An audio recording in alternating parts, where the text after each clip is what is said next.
우리 김선택 교수님, 임지봉 교수님 두 분 감사 말씀드립니다. 정말 헌재가 상당한 그 기간 혼란을 겪고 있던 시기에 두 분께서 바른 말씀, 방향 또 잘 제시해 주셔서 옳은 결론이 날 수 있었던 것 같습니다. 이 자리를 빌어서 깊은 감사 말씀드립니다.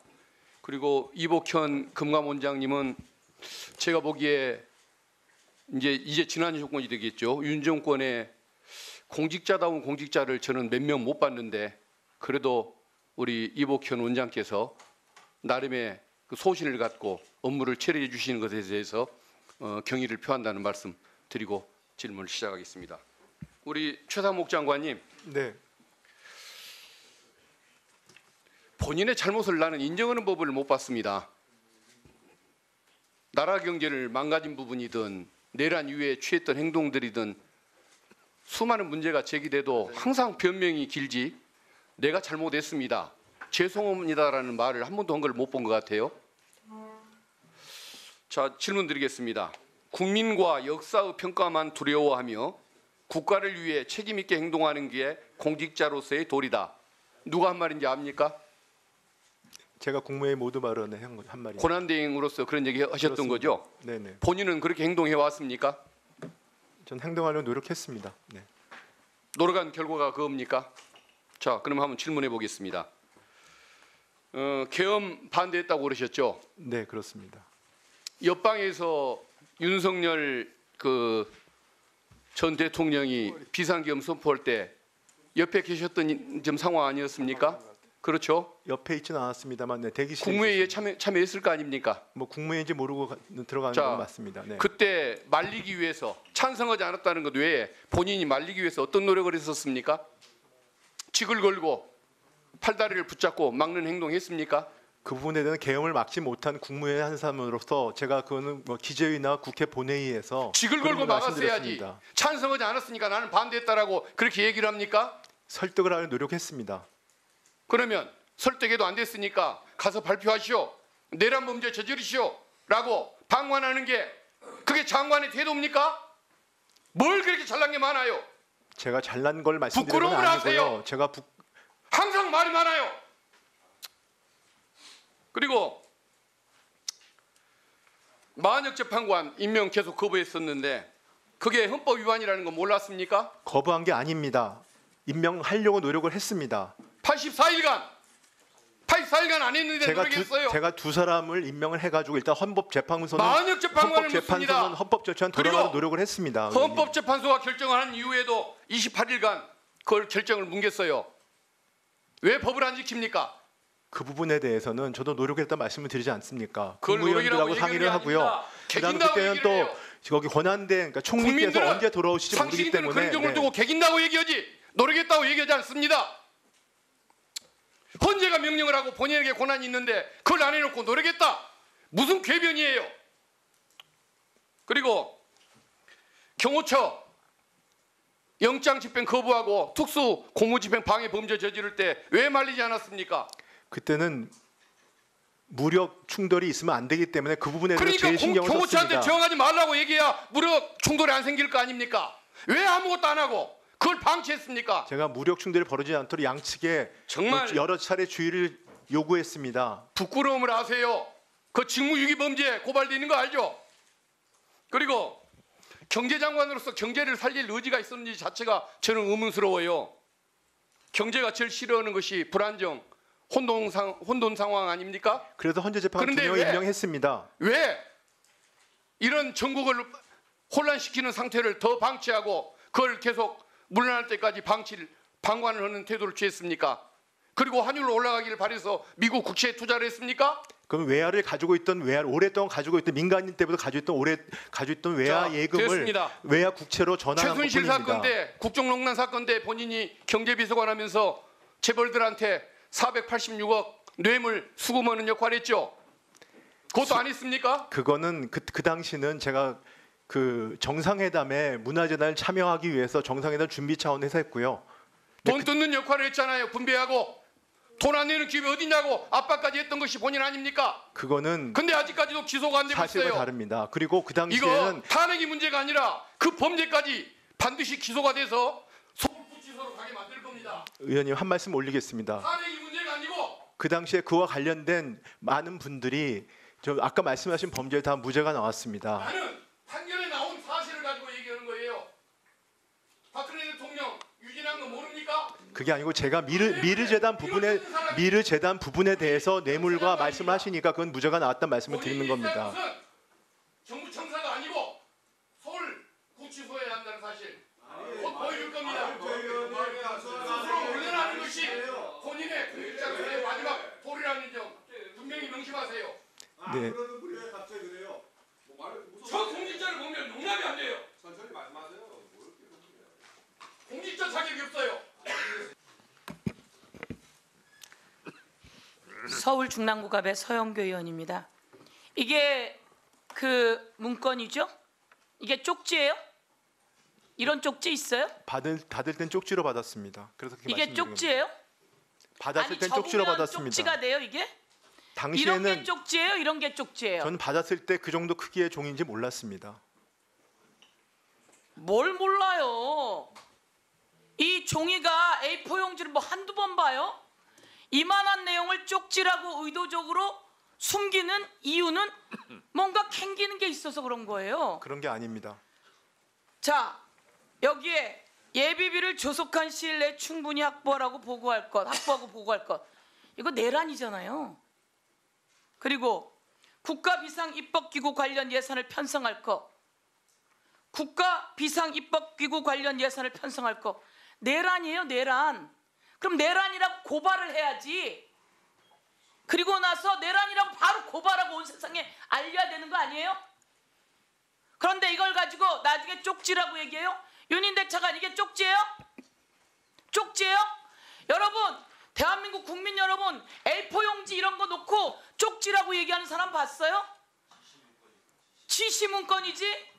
대통령이 비상계엄을 하면서 나눠주면 이게 얼마나 중요한 건지 봐야죠. 그리고 이거 안 됩니다 라고 얘기하고 나와서 이거 고발해야죠. 그리고서는 나와서 저는 반대했는데 이렇게만 얘기한다고 돼요? 두 번째, 지금 막 속보가 떴어요. 윤석열 용산 대통령실 싹 다 압수수색이에요. 아시겠어요, 법무부 차관? 지금 관저 전부 다 압수수색이에요.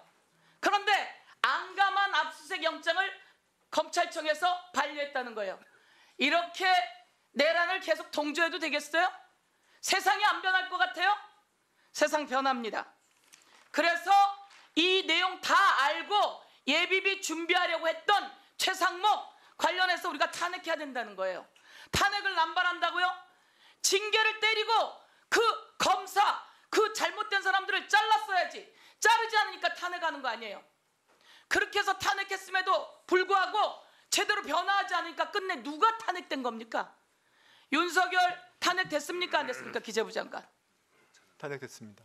윤석열 파면됐습니까? 그렇습니다. 대한민국 대통령이 파면됐어요. 거기에 경제수석이 누구였어요? 대통령 시절에. 제가 경제수석이었습니다. 최상목이에요. 그리고 파면될 때 기획재정부 장관이 누구예요? 접니다. 최상목이에요. 윤석열은 위헌하고 위법한 행위를 해서 파면됐어요. 그러면 거기에 기재부 장관 경제수석 했던 사람 당연히 사퇴해야 되는 게 맞지 않아요? 저는 곧 사퇴합니다. 그래도 곧이 그동안에 아니라 그렇기 때문에 그동안에 제가 최선을 다하겠다는 거 다하겠습니다. 아닙니까? 당시에 사퇴했어야죠. 제가 여기서 이야기할게요. 문재인 정부 21년, 22년 코로나 때예요. 그때 세수가 얼마나 더 늘어났어요? 21년 61조, 22년 52조예요. 그런데 23년, 24년 윤석열 그리고 경제수석인 최상목, 기획재정부 장관인 최상목 시절에 56조, 30조 세수 부족이에요. 이러고도 뭘 할 말이 있어요? 저는 위헌하고 위법한 행위가 차고 넘치는데 이 경제 다 망가뜨린 거로 탄핵 대상이라고 이렇게 생각해요. 네, 말씀드렸어요. 21년, 22년은 자산시장 버블이 있었습니다. 그리고 23년, 22년, 23년 그 뒤에는 글로벌 복합위기가 있었습니다. 복합위기 직후에는 보세요. 그런 일이 있었습니다. 네. 그런 얘기를 하니까 경제 수장으로 일을 못 한다는 거예요. 그렇게 다른 곳으로 떠넘기고 그리고 자기 책임 안 하고 떠넘기는 게 아니라 그리고 정확히 내가 말씀을 드리는 어제 겁니다. 이야기할 때 이런 얘기했죠. 소상공인들이 폐업을 많이 한다고 대정부 질문에서 의원이 이야기하니까 소상공인- 뭐라고요? 자영업자들이 변화에 못 따라간다고? 자영업자들이 온라인 판매 등 변화에 못 따라간다고? 그렇게 자영업자에 대못 받을 거면 경제 수정은 왜 합니까? 그게 아니고 자영업자한테 돈을 나눠주자 그러니까 제 얘기는 구조적인 노력이 필요하고 그런 노력을 저희가 하고 보세요. 있다는 세금은 말씀을 누구 돈이에요? 드리려고 하는 겁니다. 세금이 기획재정부 장관 돈이에요? 자영업자나 사람들에서 나온 돈이에요? 자영업자의 어려움이라는 게 그런 경기적인 이유뿐 아니라 구조적인 이유가 있다는 저러니까 걸 탄핵 말씀드리는 대상이라는 겁니다. 거예요. 세금은 국민이 낸 돈이에요. 그럼 세금이 국민이 어려울 때 세금으로 돌려줘서 마중물을 만드는 게 정부가 해야 될 일인 거예요. 그렇기 때문에 재정을 명심하세요. 갖다가 재정을 자, 저희가 굉장히 마지막 핸드폰을 신중하게 써야 바꿔놓고 됩니다. 핸드폰을 12월 7일날 바꿨어요. 자, 정리해 주세요. 12월 7일날 바꿔놓고 안 바꿨다고 거짓말하면 됩니까? 정리해 주세요. 저는 어떻게 이렇게 거짓말을 뻔뻔스럽게 하는지 오늘 국민이 만천하에 다 봤을 거라고 생각합니다. 네, 위원장으로서 한 말씀 드립니다. 우리 최상목 그 장관이나 이주호 장관이나 부총리들이십니다. 예. 저는 아까 최상목 우리 장관께서 비상계엄에 대해서 반대했다 이렇게 말씀하셨어요. 저는 그 부분은 잘했다고 생각해요. 찬성한 것보다는 훨씬 낫죠. 저는 그런데 이런 12.3 비상계엄, 이런 내란 사태, 그리고 대통령이 탄핵되는 사태가 있었어요. 그러면 최소한 어떤 자리라도 이런 부분은 잘못됐고 국민들께 죄송합니다라는 자세가 늘상 있어야 된다고 생각해요.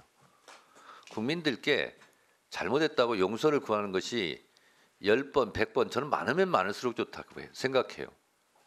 이로 인해서 피해받고 상처받은 분들이 국민들이기 때문에 그래서 용서는 피해자들이 하는 거고요. 사과는 가해자들이 하는 겁니다. 저는 그런 자세가 있었으면 좋겠다는 아쉬움이 크고요. 그리고 당사자인 윤석열 전 대통령도 지금 같은 태도가 아니라 정말 죄송하다 잘못했다 그러면 말 한마디에 천냥빚을 갚는다는 우리나라 속담이 있지 않습니까? 그래서 국민들을 생각하는 고위 관료들이라면 그러한 자세가 저는 많으면 많을수록 좋다고 생각을 합니다. 그런데 오늘 최상목 장관이나 뭐 이주호 장관 발언 기회가 없어서 그랬는지 모르지만 그래서 저는 연신 고개를 숙이는 게 맞다 그런 생각이 좀 들고 서영교 의원 질의에 대해서도 어쨌든 경제를 책임지는 경제부총리 아닙니까? 이유 없는 무덤이 어디 있겠어요. 그러나 결과적으로 나타난 것은 어쨌든 경제 상황이 안 좋은 거 아닙니까? 그러면 윤석열 정부의 경제를 책임진 수장으로서 그 부분 죄송스럽게 생각합니다. 이런 태도와 자세가 옳지 않겠느냐 위원장으로서 그런 생각을 합니다. 참조하시면서 발언해 주시기 네, 바랍니다. 인용하겠습니다. 네, 박은정 의원님 신문해 주세요. 네, 최상목 장관님 네, 권한대행을 얼마나 수행하셨습니까? 한 88일 정도 했습니다. 네, 그 윤석열 내란 수계 범죄자 공소장에 따르면 계엄 당일날 윤석열 당시에 대통령이 그 최상목 장관을 불러서 밑에 사람 시켜가지고 계엄 문건을 전달했다고 이렇게 되어 있는데 그건 맞습니까? 뭐 기획재정부 장관 부르시고 손짓을 하니까 옆에 있는 실무자가 저한테 네. 뭐 하여튼 쪽지 형태로 잡혀 있는 걸 그렇다면 줬습니다. 예, 쪽지 아니고 문건인 것 같은데요. 그렇다면 그것은 당시 계엄을 선포한 대통령의 지시로 문건이 전달된 건 맞습니까? 저는 당신은 참고 자료로 그런 말씀이 어쨌든 계속되면 대통령의 참고 자료 받았습니다. 계엄을 선포한 대통령의 지시로 문건이 최상목 장관께 전달된 것은 맞습니까? 불렀으니까요. 네, 제가 말씀드린 그대로입니다. 네. 그래서 그렇다면은 근데 그 문건을 안 보셨다는 거죠? 네, 뭐 접혀 있는 상태였기 때문에 그 당시에는 네. 경황이 없었습니다. 어쨌든 거기서 나가서도 안 보셨다는 네, 거죠? 그 당시에 나와서 저는 그래서 사퇴할 나라가 이렇게 생각이었습니다. 망했나 봅니다. 네. 대통령이 장관한테 문건을 줬는데 그 문건을 안 봤대요. 그래서 대통령이 탄핵이 되고 장관한테 뭘 지시를 했는데도 장관이 대통령의 그 지시를 무시하는 거네요. 그리고 본인은 국채도 사시고요. 그리고 이 권한대행의 문제가 지금 뭐 탄핵 소추가 돼서 4가지 사유로 소추가 됐는데 이 모두가 다 심각하고요. 그리고 한덕수 또 권한대행의 문제도 굉장히 심각합니다. 보시면 최상목 장관님 한번 보세요. 화면 좀 올려주십시오. 어제 충격적인 보도가 났거든요. 한덕수 지금 권한대행이죠. 지금 보니까 이재명 대통령 막는 게 사명이다. 이재명 전 더불어민주당 대표 대선 승리 상황이 우려된다. 이렇게 표명을 했다고 해요. 한덕수 총리가 본인의 불출마 기사를 보고 사실이 아니라면서 이렇게 발언을 했다고 보도가 났습니다. 이 단독 보도는 아마 사실이니까 보도를 했겠죠.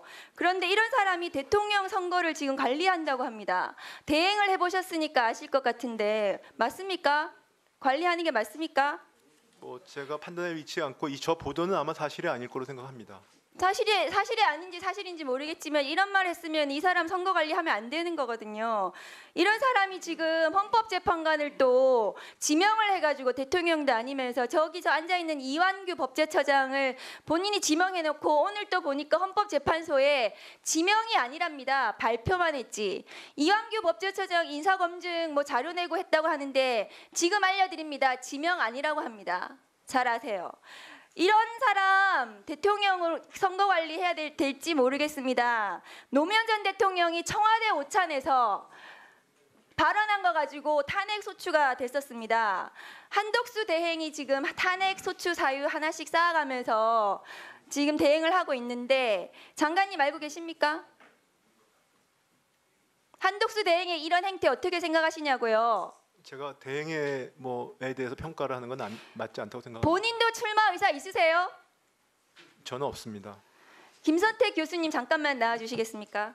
아까 말씀하시기에 권한대행은 거리가 된 이후에 파면이 된 이후에 된 이후에 권한대행은 현상 유지와 가장 정치적 중립성이 중요하다고 하셨습니다.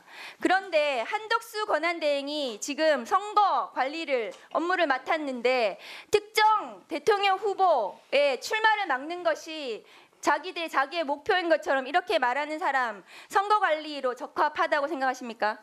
네, 대통령이 고려된 이후의 정부는 과도적인 관리 내각에 불과합니다. 그래서 차기 정부의 권한을 선취해서 잠탈한다거나 그다음에 우리나라는 이제 대통령 승계제도가 없기 때문에 바로 대통령 선거를 해야 되고 공정한 선거 관리가 핵심적인 업무입니다. 그렇기 때문에 초라도 이 공정성의 의심을 받을 만한 행동이나 말을 절대 해서는 안 됩니다. 네, 그렇습니다. 그런데 지금 한덕수 권한대행도 그렇고 최상목 대행도 위헌적인 행위를 계속 반복하고 있어요. 그래서 본인이 탄핵 소추된 것입니다. 교수님 들어가셔야 됩니다. 최상목 대행은 이 탄핵 소추 말고도 2025년 1월 3일 윤석열 내란 우두머리 체포영장 집행 당시에 경찰청 이호영 경찰청 차장에게 전화도 했습니다. 그것은 명백한 수사 외압입니다. 왜 체포영장 집행하는데 경찰청 차장한테 전화합니까? 전화해서 경찰이 왜 막고 네, 정리해 주시죠. 전화하신 거 맞으시죠? 제 현정이 없었기 때문에 대통령실에서 저한테 질의가 와서 확인차 전화했었습니다. 이게 윤석열 편들어서 체포영장 저지에 지금 본인이 네. 도와주신 거예요. 수고하셨습니다. 신승남 검찰총장은 지방검찰청에 있는 검사에게 내사 네. 사실이 외부에 알려지지 않도록 하라고 네, 정리해 주세요. 직권남용으로 유죄에 선고. 자, 박은정 의원님 정리해 주세요. 본인의 탄핵 소추 사유는 이 4가지 말고도 경찰청 차장에게 전화한 그 부분도 추가가 돼야 됩니다. 이상입니다. 네.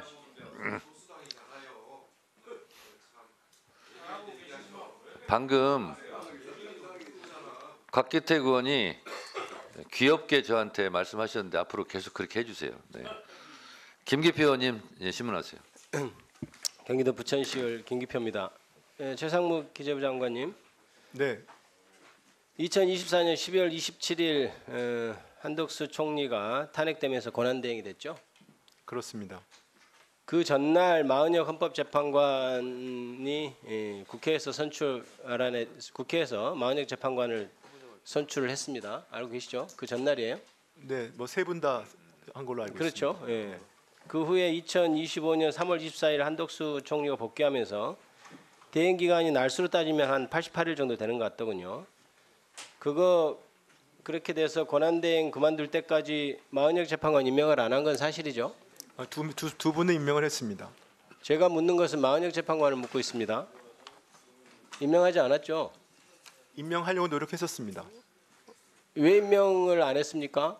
그 당시에 제가 밝힌 것처럼 네. 제 전임자가 일단 당시에 대행이 임명할 권한이 제약되기 때문에 여야 합의가 헌정사 가능이라고 말씀하시고 하셨습니다. 그래서 그걸 제가 따르기 위해서 따르려면은 여야 합의가 확인된 두 분은 하고요. 아니죠. 나머지 한 분은 확인해 달라고 제가 말씀을 드렸습니다. 최상목 당시 장관이 권한대행이지 지금 탄핵 소추돼서 직무 정지된 사람이 권한대행입니까? 전임자가 어떻든 간에 지금 권한을 가진 사람은 본인이잖아요. 본인이 판단해야죠. 전임자가 다 맞게 판단합니까? 그렇지만 뭐 제 전임자이기 그건 때문에 아니잖아요. 제가 그분의 대행, 그러니까 제가 그 후임이기 때문에 그걸 존중해서 자기 생각을 자신이 했습니다.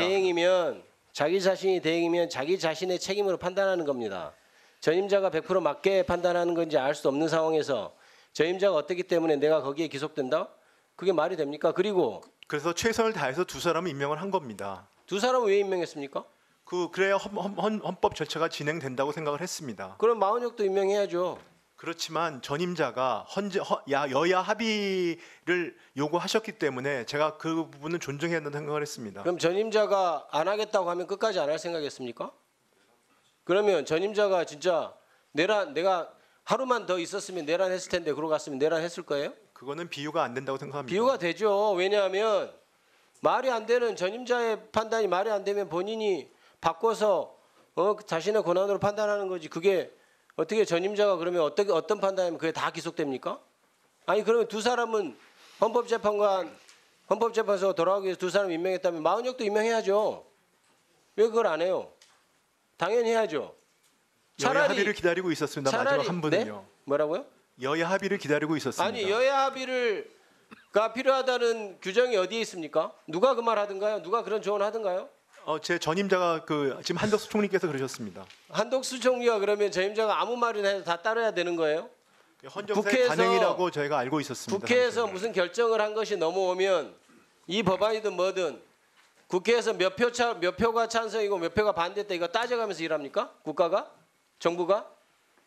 국회에서 지금 여야 합의든 아니든 국회 그 기관이 결정해서 지금 보낸 거잖아요. 그것을 여야 합의가 없다고 해서 어떻게 그거를 내가 임명하지 않을 수 있다고 자의적으로 해석합니까? 그러면 권한쟁의 선고가 난 다음에도 지금 며칠입니까? 한 20 며칠 안 했잖아요. 예? 그때는 안 했습니까? 헌재 재판 제가 처음에 두 분을 임명할 때 아까 말씀드렸지만 많은 국무위원들이 반발을 했습니다. 근데 국무회의가 제대로 작동이 되려면 국무회의도 헌법기관입니다. 그래서 헌법기관이 작동하는 게 또 저의 또 임무 중에 하나입니다. 마은혁 재판관 임명하는 거하고 국무회의 작동하는 거 무슨 관계예요? 헌재는 그때 정상적으로 진행이 되고 있었습니다. 그리고 제가 잠깐만요. 국무위원들하고 논의를 해서 조용히 보세요. 하려고 이거 봐요. 노력하고 있었습니다. 지금 딴 얘기하지 말고 헌법재판소에서 마은혁 재판관을 임명하는 게 맞다고 결정했어요. 그로부터 26일 동안 본인이 임명 안 했어요. 그걸 왜 안 했냐고 묻는데 왜 국무 얘기를 합니까? 헌법재판소에서 결정을 해도 국무회의에서 안 된다고 하면 안 할 겁니까? 앞으로? 설득 중이었습니다. 안 하는 게 아니었습니다. 26일 동안 설득 중이었습니까? 네. 그래서 설득이 안 되면 100일이고 몇 년이고 10년이고 20년이고 안 할 생각이었어요? 그렇지는 않습니다. 그럼 언제 할 생각이었어요? 아니 지금 언제 하려고 그랬냐고? 아니 그거는 이제 그 당시 상황을 제가 뭐 다시 가정을 갖고 말씀드릴 수는 아니죠. 없었습니다. 근데 노력을 했습니다. 헌법재판소에서 마은혁을 임명하지 않은 게 잘못이라고 하면 국무회의에 붙일 필요도 없이 그건 바로 임명해야 되는 겁니다. 그런데 국무회의에서 반대하는 의견이 있다고 해서 헌법재판소에서 결정한 것을 따르지 않아요? 그건 어느 나라 법입니까? 의원님 그게 어느 나라 법이에요? 한덕수 총리가 그렇게 하라고 그 또 결정이 지시했나요? 되고 나서 우리 한 총리의 또 변론도 종결이 됐었습니다. 아니 그래서 한 말이 되는 소리 해야죠. 헌법재판소에서 결정한 걸 왜 국무위원들이 반대한다고 안 합니까? 그게 말이 됩니까? 논리적으로 얘기를 하세요. 자, 정리하시죠. 누가 못하게 하던가요? 그런 사람 없습니다. 없었다면서 왜 또 안 해? 아까 뭐 자, 정리해 주시죠. 앞으로도 그럼 제가 뭐 하나 물어보죠. 헌법재판소에 결정하면 앞으로도 국무위원들이 반대하면 안 따를 겁니까? 반대하면 안 따르는 게 아니고요. 자. 국무위원들 설득을 해서 설득하는 과정 시간이 걸렸다는 말씀을 드리는 겁니다. 정리하시죠. 자, 우리 최상목 네. 장관님, 네네. 대통령 권한 대행의 대자는 대신할 대자지 큰 대자가 아닙니다. 알고 계시죠? 한자를? 알고 있습니다. 네. 그리고 여야 합의가 돼서 임명하지 않았다. 그러면 끝까지 그 입장을 취해야죠. 근데 여야 합의가 안 됐는데 마은혁은 왜 또 임명했습니까? 그러면 말이 안 맞잖아요. 여야 합의라는 것이 헌법과 법률 어느 조항에도 없어요. 그런 걸 보고 뭐냐면 법에 없는 짓을 하는 거예요. 이 반대로 헌법 37조 1항은 뭐라고 돼 있냐면 국민의 자유와 권리는 헌법에 열거되지 아니한 이유로 경시되지 아니한다. 저는 헌법 여러 가지 조항이 다 마음에 들지만 이 조항도 마음에 들어요. 이거는 국민의 기본권에 대해서 열거하지 않았다 하더라도 침해하면 안 된다 하는 것을 반면 교사로 삼는다면 없는 조항까지 들이대면서 그 논리를 들이대는데 그건 무논리고 비상식이에요. 그리고 그 비상식조차 일관성이 없잖아요. 가사 여야 합의가 안 돼서 임명하지 않았다 그러면 그 입장을 끝까지 견지하시든가. 정부가 일반인 개인도 이래서는 안 되지만 국가를 책임진다는 정부에서 이렇게 오락가락 이중잣 대 이렇게 하니까 더더욱 국민들한테 질타를 받는 거예요.